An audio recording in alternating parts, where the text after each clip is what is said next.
Hi everyone, today I want to share a story with you from Rumi.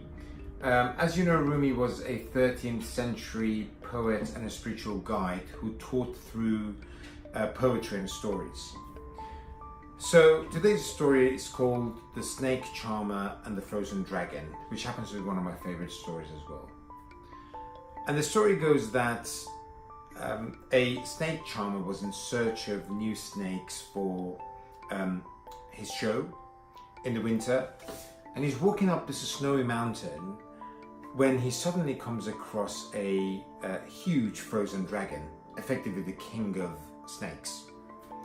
He's very happy, he's very excited, and he thinks to himself, well, great, I'll just use this frozen animal for my show down the village and make loads of money.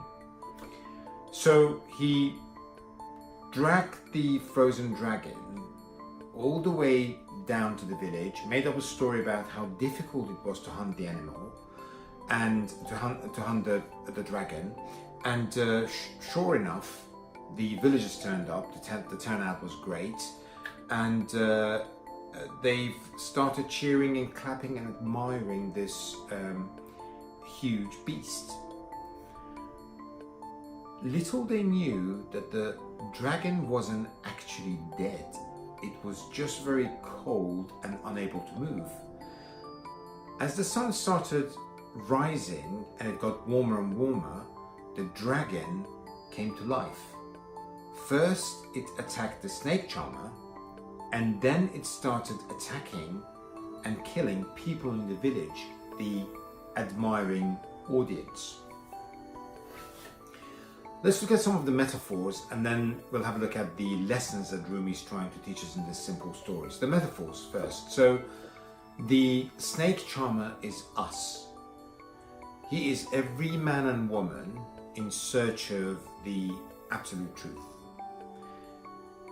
He's looking for answers. His journey is our journey, looking for answers to questions, difficult questions such as the meaning of life, God, universe, destiny, etc. The frozen dragon, the dragon is the ego. And the admiring audience, the village people, are everyone we interact with, be friends, family, colleagues, and strangers. Now let's have a look at a few lessons that Rumi is trying to teach us in this story. The first lesson is the snake charmer is us. We are the most beautiful, most godly and noble creatures that God has created in Rumi's view. Why not look within for those answers? Look at the beauty to find those answers, instead of looking at and admiring a ugly, dangerous beast like a dragon or the ego in this example. Lesson number 2 is about the ego. It's about the dragon.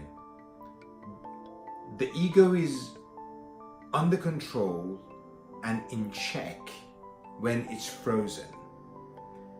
And the ego is frozen when you're not in a position of authority, wealth and power. The moment you're in a position of authority, wealth and power, the ego, the dragon, comes to life.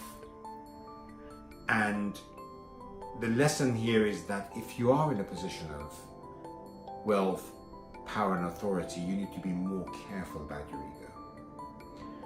The third lesson is about the admiring audience, the village people. They encouraged this beast to come to life by admiring and clapping and effectively helping, somebody else's ego to come to life. And the lesson there is just don't do that.